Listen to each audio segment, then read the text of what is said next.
Goeiedag Renay, goed om jou weer in die ateljee te hê en ons is reeds besig met ons 7de studie, hoe om 'n hegte verhouding met God te hê. En ons het nou reeds al gekyk dat Bybelstudie 'n baie integrale deel is en dat gebed 'n integrale deel is, maar ons gaan vandag kyk na twee karakters se gebede en dan gaan ons ook natuurlik kyk na die gebed wat daar vir ons gegee is. En So ons gaan vandag so 'n bietjie meer 'n praktiese toepassing maak van praktiese gebed, né? toepassing. Dan ons nou gaan kyk, so dis goed om hier te wees. Kom ons buig ons hoofde saam.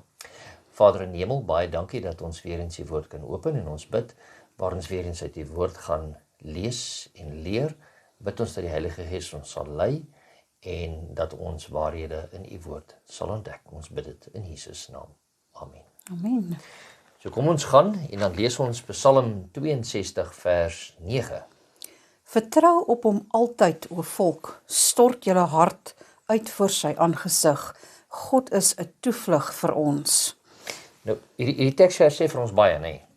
Ja, dit is een ding om te sê, vertrou op die Here, en ek dink dis woorde wat ons as Christene baie gebruik, vertrou op die Here, maar daardie tweede gedeelte waar hy sê, stort jou hart uit voor sy aangesig. Dis nie sommer net 'n normale gebed hierdie nie, hierdie is 'n uitgieting van alles wat in jou lewe vir jou belangrik is, kosbaar is, dalk ondraaglik is. Daar's 'n ander tipe gesprek wat plaasvind wanneer jy jou hart uitstort teenoor iemand. En hier is die hele ding. Jy stort ook nie jou hart uit teenoor enige iemand nie. Dis reg. Jy stort net jou hart uit teenoor iemand wat jy al 'n baie goeie verhouding mee het. Ja.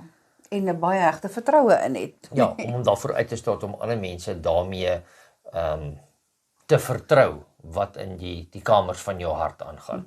En hier kom die psalmdigter en hy sê vir ons, God is vir ons so 'n toevlug. So, hoekom gebruik ons dan nie daardie toevlug nie?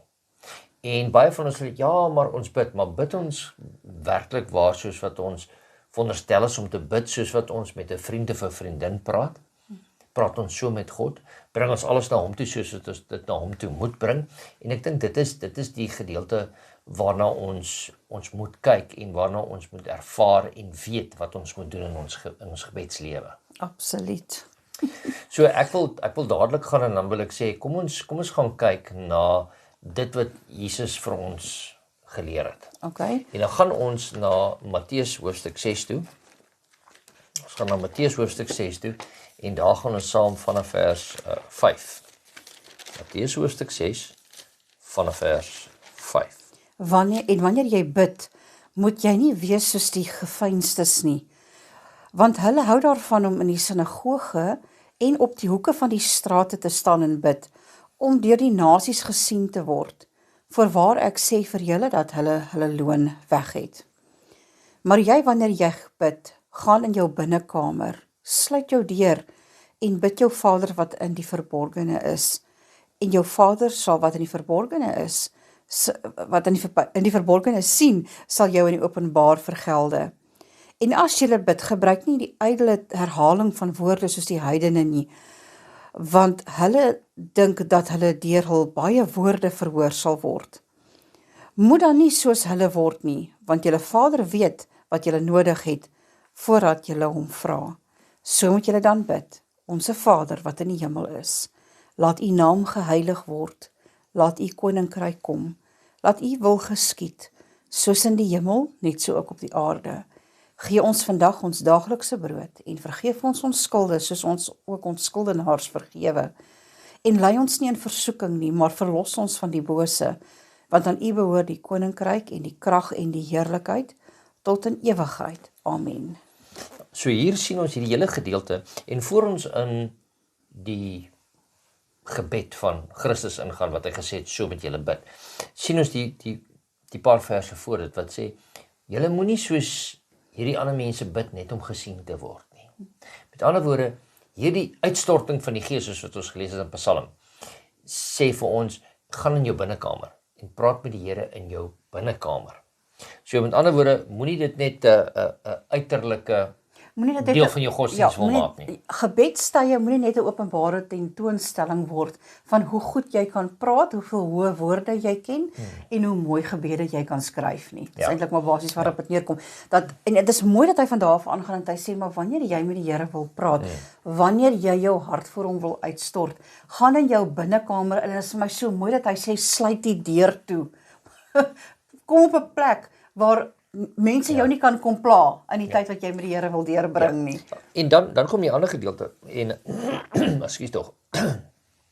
Ons het dit al baie van tevore gehoor of ons hoor dit baie keer as mense bid. Dan sê hulle dieselfde woorde oor en oor.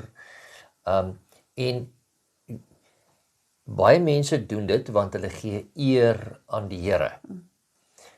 Soos byvoorbeeld om te sê, ek dink nou aan spesifieke woorde wat sê, my Heer en Meester, my Heer en Meester. Elke sin begin hulle daarmee. Nou, ek sê nie dis verkeerd nie, maar dit is 'n uitelike herhaling van dieselfde ding oor en oor en oor. En die Bybel waarsku ons daarteenoor te sê, moenie wanneer jy met die Here in gesprek is, die Here probeer beïndruk met jou gebed nie. Moet ook nie ander probeer beïndruk met jou gebed nie. Maar praat met die Here soos met 'n vriend. So dis baie belangrik dat ons dit moet weet. Ek dink ons moet verwar, byvoorbeeld met die kindergebedjies wat ons kinders leer, nie waar nie. Ons leer ons kinders bid, partykeer met 'n versie tipe gebed wat hulle opsê, nê. Daar's niks daarmee verkeerd nie. Ons leer natuurlik ook ons kinders van kleintyd af die Onse Vader bid. Wat woorde is wat jy uit jou kop uit leer en wat jy herhaal. Daar's nie iets verkeerd daarmee nie. Ek dink ons moet dit net baie mooi beskryf. Waarvan die Here hier praat, onthou hy vergelyk hierdie herhalende gebed met die gebede wat die heidene bid vir hulle afgode. Met ander woorde, dit is niks meer as ek wil amper sê woorde wat uit die mond uitkom, maar nie uit die hart uit nie. Dis 'n rituele gewoonte wat ek opsê en opsê en opsê en opsê voor die Here. Ek het met hom geen koneksie nie. My hart reik nie eers na hom toe uit nie. Ek herhaal die woorde wat ek ken, omdat ek dalk in myself skuldig voel omdat ek met hom moet praat. En ek handel nou, jou gebedslewe raak soos 'n taak wat jy afhandel. Ek het gou dit gedoen. Ek het gebid vandag. En ek het nou vir almal wat rondom my gewys, ek praat nie sommer net met my buurman of my buurvrou nie, ek praat nou met die Here. Met ander woorde, dit gaan oor daai om vir ander te wys dat ek 'n goeie verhouding met die Here het, en tog werk dit nie altyd so daarin nie. En ek dink dit is goed dat wanneer ons met die Here praat, dat ons veral wanneer ons in die openbaar is en voor ander met die Here praat, dat kan ek dit sê, ons woorde tel, dat ons seker maak, wanneer jy in jou binnekamer gaan en jy sluit die deur, dan kan ek met die Here praat soos wat ek met 'n vriend praat, en ek kan met die Here redeneer oor sekere goed wat my pla, en ek glo nie dit is verkeerd om dit te doen nie. So dis een van die dinge wat ons moet besef, daar's 'n gebed voor ander mense, en daar's daar 'n gebed in jou binnekamer, wat jy met die Here kan praat. Maar kom ons gaan vinnig deur die Onse Vader, en dan kyk ons na 'n paar dingetjies wat ons daar dalk kan uitlig. So moet julle dan bid.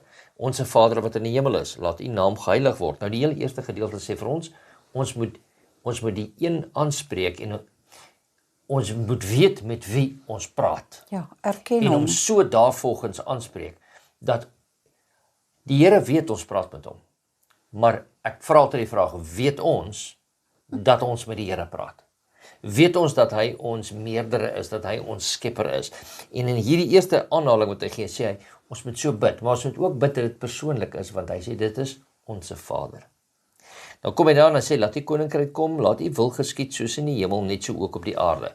Met ander woorde, gee jou afhanklikheid dan na die Here toe. Want Here, soos u wil, nie soos wat ek dit wil nie. En dit is maklik om hierdie woorde te sê, dit is 'n heeltemal 'n ander situasie om dit te leef. Absoluut. As ons daaraan gaan, dan sê, gee ons vandag ons daaglikse brood. Ek wonder of ons al baie gedink het oor hierdie konsep. Dit is die gedeelte in jou gebed waar jy vir die Here vra wat jy nodig het. Maar dit is mooi dat die Here nie bid en sê, gee ons asseblief brood vir die maand nie. Gee ons asseblief vir hierdie jaar sorg mooi goed vir ons nie. Gee my asseblief vandag se brood. Ja. Want vandag is die dag waaroor ek voor die Here staan en waarvan ek vir hom my afhanklikheid van hom herken. Want as ek nou vir 'n maand vooruit gevra het, dan sal ek dalk vir 'n maand vooruit ook nie weer wil bid nie. Ek het mos gister gevra, so hoekom moet ek nou vir die volgende 29 dae Ja, vra? en dit wys ook ons eie afhanklikheid af van die Here op 'n daaglikse basis. Dis reg. As ons vir hom ons daaglikse behoeftes vra. Die volgende gedeelte gaan hy dan en sê vergeef ons skulde. En ek wil baie dit bietjie uitbring hier en sê, want baie keer kom ons en ons maak die naam van die Here groot en dan bring ons petisies na die Here toe. En net so voor ons wil amen sê, ons hoor al die vliegtuig is besig om te land, dan sê ons en vergewe ons sondes. Net so, ek wil amper sê so half terloops agterna. En in hierdie gebed kom dit nie heeltemal aan die einde nie. Dit kom dis deel van die hoof amper dinge van die waarvoor ons moet vra. inleiding. Ja. En wat vir my mooi is dat hy sê vergewe ons skulde soos ons skuldenaars vergewe. Dis asof die Here ons leer om te erken teenoor die Here, ek staan skuldig voor U. Ja. En ek staan skuldig voor U op dieselfde manier as wat ek voel ander mense staan skuldig teenoor my. Ja. Maar as ek bereid is om hulle te vergewe, kan ek verwag dat ek my gebede na U toe kan bring en my sondes voor U kan bely. Ja. Maar as ek hulle nie wil vergewe nie, het ek nie eens 'n reg om te vra vir die vergifnis van my sondes nie. Ja. En dan gaan hy verder en hy sê en lei ons nie in versoeking nie, maar verlos ons van die bose. En dan sê hy daar hoekom? Want aan U behoort die koninkryk, die krag en die heerlikheid tot in alle ewigheid. En dit kom daarop neer dat ons in hierdie gedeelte vir die Here moet vra om ons deur die dag te lei, om saam met ons te wees deur die dag. Beskerming vir ons te gee. Want self kan ons nie teen die bose staan nie. Ja. Dis net deur die Here se teenwoordigheid en sy leiding in ons lewe dat ons teen die bose kan staan. Met ander woorde, as ons vinnig kyk daarna, dan sien ons moet aanbidding inbring, ons moet die Here se naam groot maak, ons moet ons oorgee aan hom, met ander woorde, ons moet 'n oorgawe maak in ons gebede, ons moet vergifnis vra vir ons sondes en ook ander vergewe, want onthou, soos ons vergewe, sal ons vergewe word. Ja.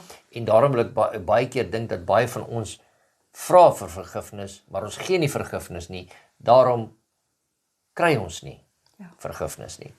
Ons moet ons afhanklikheid teenoor die Here toon, en dan moet ons vir hom vra vir beskerming vir die dag. So, hierso is in elke vers van hierdie een is daar amper 'n hele studie op sy eie. So, is daar nog iets wat jy daar vir ons wil byvoeg uit hierdie gedeelte uit? Wat vir my baie mooi was, as ons net kyk, net voor hy begin het met die Onse Vader in vers 8, sê hy vir ons, moet dan nie soos hulle word nie, want hy verwys ons nou die herhaling van die gebede, maar hy sê, want julle Vader weet wat julle nodig het, voordat julle hom nog vra. Dis 'n verskriklike mooi herinnering wat Jesus vir hulle gee, voordat hy hulle nog leer hoe om te bid.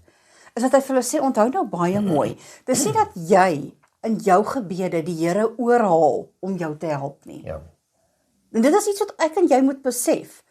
Die Here staan reg om ons te help. Die Here weet presies wat ons nodig het. Gebed is in daardie oomblik wanneer ek na hom toe kom met die volle erkenning dat sonder hom is niks moontlik nie. Ja. So dis net daardie belofte dat ek nie nodig het om ek kan nie in my gebed die Here se wil vir my lewe omdraai nie. Die Here het 'n doel met my lewe, hy het 'n plan met my lewe. En dit is belangrik dat ek in lyn kom met sy plan vir my lewe.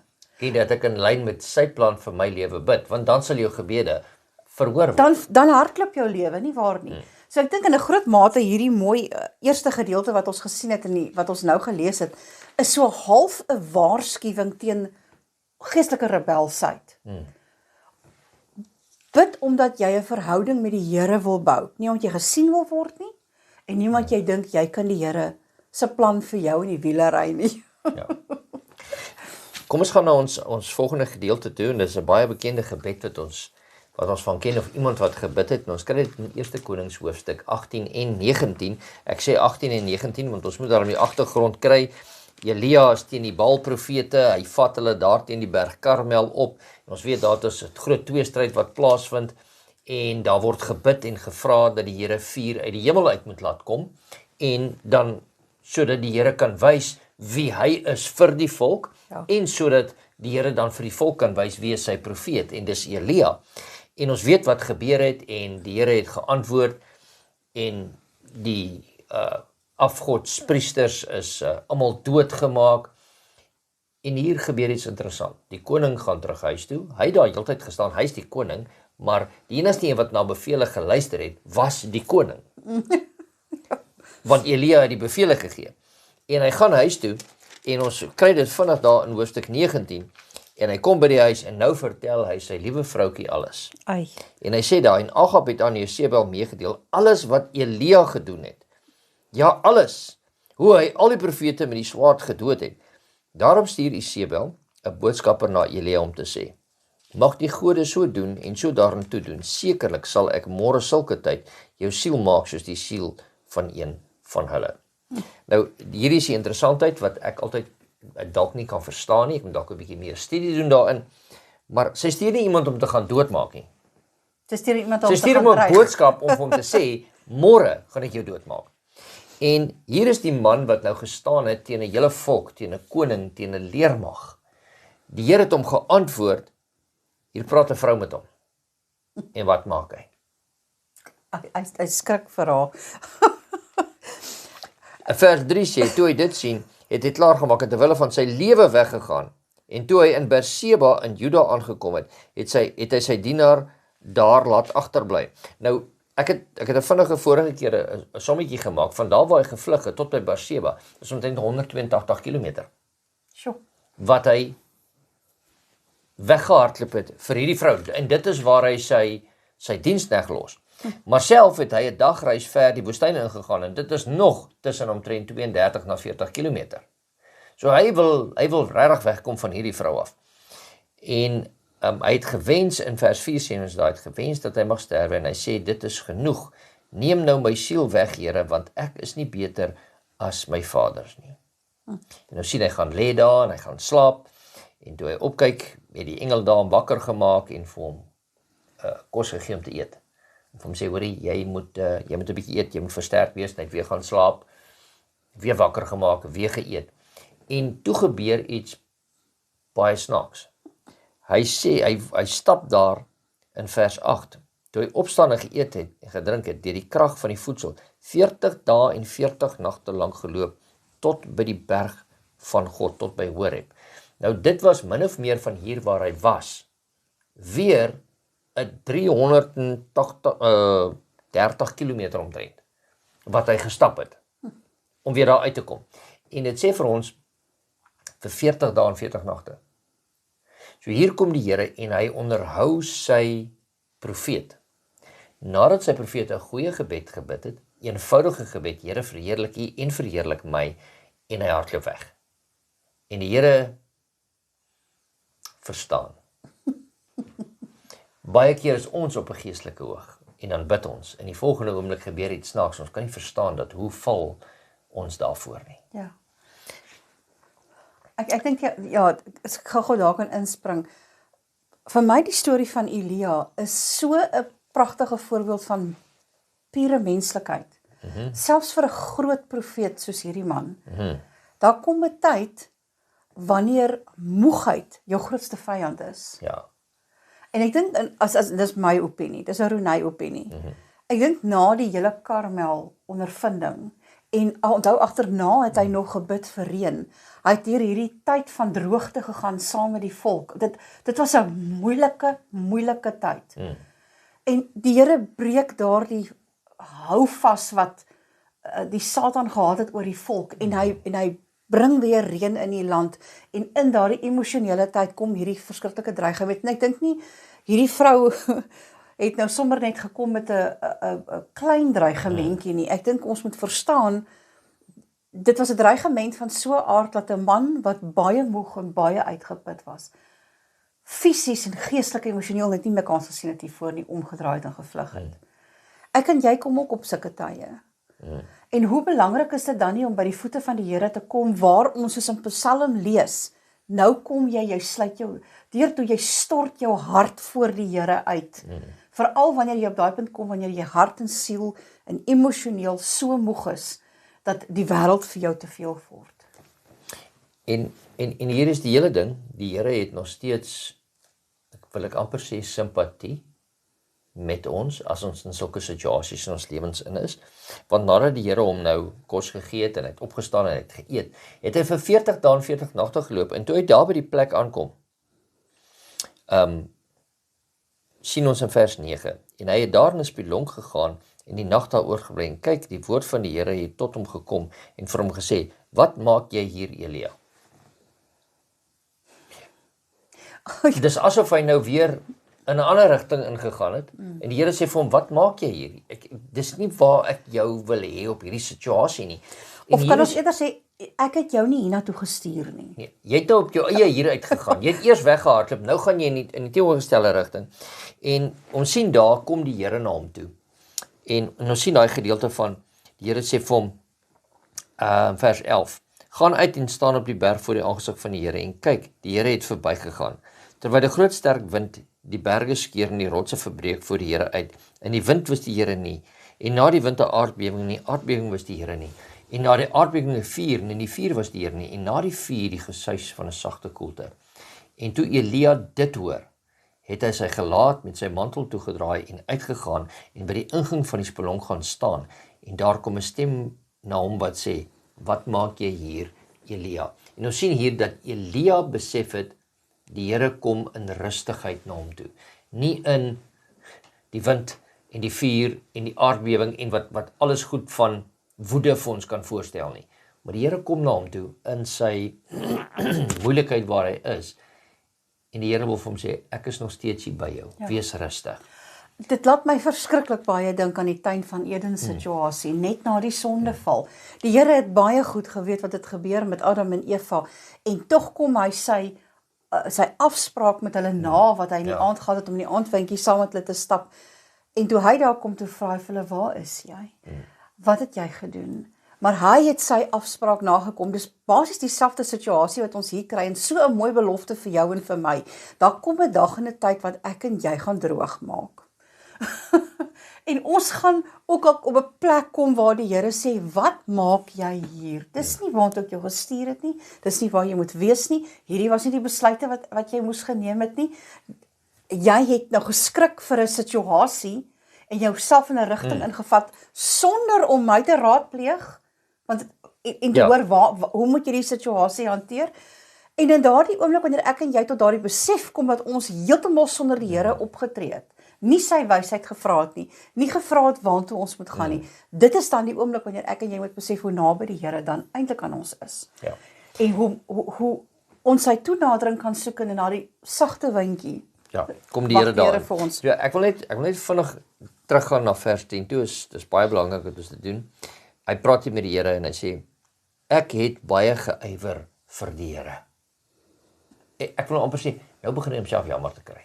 Nee, ek het al hierdie dinge gedoen. Ek was deur die hele droogte, ek was deur die boodskapper, ek was nou Karmel, ek het geywer vir u, die God van die leerskare, want die kinders van Israel het u verbond verlaat. Nou, ek wil amper sê, kan jy nou hoor wat sê, Here, ek het vir u geywer, maar Here, u volk, die kinders van Israel het u verbond verlaat, u altare afgebreek, u profete met die swaard gedood, sodat ek alleen oorgebly het en hulle soek my lewe om dit weg te neem. En dit is hoe hy gevoel het. Dit was nie heeltemal die feite wat op die tafel was nie. Van hulle was nou 100% feite, van hulle was nou nie feite nie, want hy het nie alleen oorgebly nie, want die Here het gesê, daar was ander wat hy ook oorgelos het. En dit was een vrou wat hom gedreig het, dit was nie die hele volk wat hom gedreig het. Ja, So en dis hulle ook soek nie my heeltemal die lewe. waarheid Hulle nie. soek my lewe. So hier kom ons en hier sien ons dat die Here vir hom sê, en die Here wys vir ons, hy soek 'n opregte gebed, en dat ons na hom toe kom en met hom praat, en dan wanneer ons in opregtheid na hom toe kom, sal die Here hom ook aan ons openbaar, soos wat hy homself aan Elia geopenbaar het. Ja, maar verwag daar die stem van die Here wat sal sê, wat soek jy hier? Ja, Dit is belangrik dat ons besef dat die Here verwag van ons om verantwoordelikheid te aanvaar vir die dade wat ons onsself onskuldig gemaak het. ja, Dit is die eerste tree na ten volle na genesing, die eerste tree na herstel. is wanneer ek en jy tot die erkentenis kom dat ons, wanneer die Here vir ons vra, wat maak jy hier? Om te kan sê, Here, ek het gefouteer. En om dan, ja, en Dis dan, praktiese gebed. Dis dan weer na die praktiese Here toe gebed. terug te kom. Nou van daai praktiese gebed af, kom ons gaan nou terug na 'n ander man wat baie gebid het en wat vir die volk gebid het, ook vir homself, maar baie vir die volk ingetree het. En ons gaan na die boek van Daniël toe, hoofstuk 9, en hier sien ons dat Daniël het nou die openbaring gekry van die visioen wat hy in hoofstuk 8 gekry het, en in hoofstuk 9 gaan hy aan, en hier sien ons maar, hy begin nou te verstaan dat daar die tyd van verlossing Is nou na. vir die volk is nou naby. En hier kom Daniël in, en ekskuus, ons kan nou sê net wat ons wil, Daniël en sy vriende was weggeneem. Maar kom ons vergeet nou van al die ander wat saam met hom weggeneem is. Kom ons dink dit aan Daniël. Die man het dan niks verkeerd gedoen nie. Ekskuus, as dit wat ons kan lees. Ek sê nie hy was sonder sonde nie, maar teenoor al die ander staan Daniël uit soos 'n paal bo water. En kom ons kyk in vers 4. Hier kom hy en nou begin hy in te tree. En hy lees, ek lees en sê, en ek het tot die Here my God gebid en belydenis gedoen en gesê, ag Here, groot en gedigte God, wat die verbond en die goedertierenheid hou vir die wat hom liefhet en sy gebooie onderhou. Ons het gesondig en verkeerd gedoen en goddeloos gehandel en in opstand gekom en van u gebooie en verordeninge afgewyk. Nie hulle het nie. Hulle het nie, Ons het. Met ander woorde, ek wil nou amper my verstout om te sê, alhoewel Daniël dit nie gedoen het nie. Hy het so naby as moontlik daarin probeer bly, maar hy het tog ook erken, hy het ook nie daarin by die verordeninge van die Here gebly nie. Maar hier kom hy en hy sê, hy doen vergifnis. Nie net vir homself nie, maar hy sluit hom in by die volk van die Here, om 'n antwoord van die Here te kry, nie net vir hom nie, maar vir die hele volk, vir verlossing vir die hele volk. En dit is baie iets wat ons baie keer moet aanneem. Ons wil vir ander mense bid as hulle siek is, ons wil vir ander mense bid wanneer ons dink hulle het ons te nagekom, dan moet die Here met hulle werk. Maar ons wil nie sê, Here, vergewe ons almal nie. Vergewe hulle, Here, vir wat hulle gedoen het. En in plaas van dat ons almal sê, maar ons het almal saam gesondig. Vergewe ons. Ja. Al kan jy seker in alle opregtheid van jou hart sê, nee, ek was nie deel daarvan nie. Om op die einde van die dag jouself so nederig te verklaar dat jy almal in sy bid. Dit klink soos 'n Moses gebed.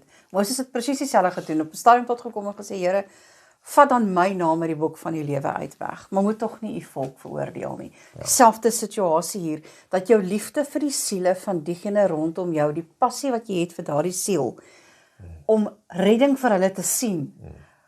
Wanneer die Here se passie en jou passie vir siele in lyn kom, dis dan wanneer ons praktiese gebed verstaan. Ja. En intrede verstaan, Ja. nie? So hier moet ons besef dat ons vra nie net altyd vir die seëning en die Here gee my nie.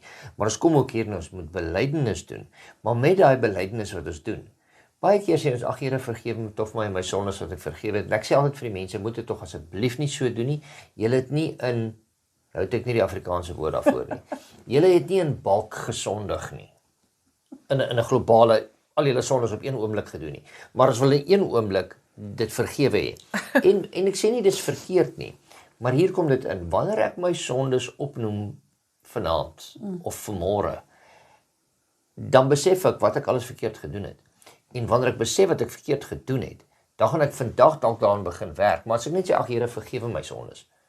Ag, ek is nou maar sondig. En dan gaan ek daai selfe sondes weer oordoen en vanaand gaan ek maar weer sê, vergewe my die sondes. En ek gaan nooit daaraan werk nie. So daar moet selfondersoek wees. En die maklikste manier is, noem dit op dat jy verkeerd gedoen het. As jy meer verloor het vir iemand, as jy iets gevat het wat jy nie moes gevat het nie, sê dit, bely dit. En dit sal ons help om nader aan die Here te kom. So, dan kom ons ook so natuurlik, ons gebede beteken baie, maar dit beteken nie veel as ons net op ons eie woorde staat maak nie. So, kom ons gaan kyk wat sê Romeine 8 vers 26 en 27 vir ons. Romeine 8, 26 en 27. En net so kom ook die Gees ons swakhede te hulp, want ons weet nie reg wat ons moet bid nie. Maar die Gees self tree in vir ons met onuitspreeklike versigtinge. En hy wat die hart deursoek, weet wat die bedoeling van die Gees is, omdat hy ooreenkomstig die wil van God vir die heiliges intree. So Dit hier is belangrik om te begin met die punt om te sê, ons weet nie eers ordentlik waarvoor moet ons bid nie. ja, of ons woorde kom nie altyd reg uit nie, né? En ons het dalk 'n bedoeling en die woorde kom verkeerd uit of wat ook al die geval mag wees, maar hier kom die Here en hy sê die Heilige Gees staan ons by. Hy vat ons gebede wat krom en skeef is, wat dalk nie reg is nie, soos wat ons net gesê het, hoe ons bid, ons dink is reg. Hy vat dit na die Vader toe. En hy maak dit reg, want hy is deel van die Godheid en verstaan hoe die gebede gebring moet word, sodat daar, ek wil nie sê geluister kan word nie, sodat dit verhoor kan word op die einde van die dag. Die vers antwoord dat hy sê, sodat dit in ooreenkomstig met die wil van God is. Ja. Daardie heiliges vir wie hy intree. En ek dink dit is ons so mooi belofte, dis juist so pragtige belofte, dat ek en jy nie nodig het om woorde te gebruik in gebede nie. Wanneer ek en jy begin gesels met die Here soos 'n vriend, is die Heilige Gees verteenwoordig in ons midde. En wanneer hy ons gebede na die troonkamer toe vat, dan is dit asof Jesus self te daar kom neerlê deur die Gees, sodat ons op die ou ende van die dag aanneemlik en in die wil van die Here is voor God die Vader. Ja. Ek wil nou na 'n ander ding toe gaan en sê, as ons baie keer met 'n vriend of met iemand anders praat en in die gesprek raak jy hartseer en jy's baie jammer oor dit wat jy gedoen het en jy begin daaroor te huil of wat ook al die situasie is. Daar word niks gesê nie. Maar die ander persoon kan duidelik sien wat is jou bedoeling met die ander aksies wat gebeur. En gelukkig vir ons kan God ons gedagtes verstaan. Hy kan ons handelinge verstaan. En hierin kom die Gees en daai woorde wat ons baie keer as ons so hartseer is wat ons nie kan uitspreek nie. Daai woorde wat ons nie kan uitspreek nie, bring die Gees na die Vader toe en tree vir ons so in. Wat 'n wonderlike voorreg dat in die tye wat ons nie eers weet wat om te bid nie, wat ons nie kan bid nie, dat die Gees ons te hulp kom en ons help met ons gebede. So, dit is al hierdie dinge wat ons vanaand gedoen het en waarna ons gekyk het en gesien het dat ons het nodig om praktiese gebed op te tree. In ons vorige studies het ons kyk, ons moet 'n tyd hê, ons moet 'n plek hê, ons moet dit gereeld maak. Ons kan uit die woord uit bid. Maar hier kom ons te sê ons moet dit nie kunsmatig maak nie. Ja, ek dink vandag het ons baie gepraat oor daardie binnekamer gebed. Daai tye wat jy vir jou toemaak in jou kamer, jou deursluit, wat jy tyd met die Here alleen deurbring. En in daardie tyd het jy die voorreg om met die Here te praat oor jou kinders, oor jou eggenoot, oor jou werk, oor jou kerk, oor jou land, oor jou mense, oor wat ook al die Here op daardie stadium in jou hart lê. En weet jy wat, kry 'n gebedsjoernaal.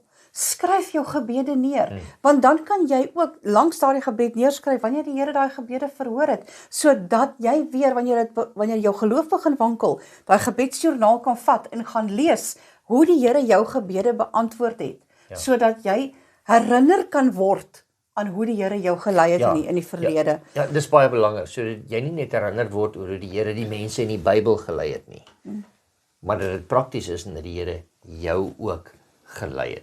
So met ander woorde, en dan is daar 'n ander dingetjie wat ons altyd gekyk het, toe as ons in ons week van gebed, is altyd hier in Januarie, as ons daarna kyk, dan het ons altyd gesê, luister, onthou, wanneer jy met die Here praat, dan moet jy hom lof bring, jy moet eer bring, jy moet jou petisies bring, maar jy moet ook so rukkie stil bly, sodat die Here met jou kan praat en jou dalk aan iets anders kan herinner, en die Here iemand anders waarvoor jy moet voor intree of iets wat jy gedoen het wat jy nie meer onthou nie, dat die Here toe moet bring, dat hy met jou kan praat. En dit is baie belangrik. Dit klink dalk baie keer nie so maak nie sin nie, maar dit maak baie sin om stil te wees voor die Here in daardie tydjie. Ja.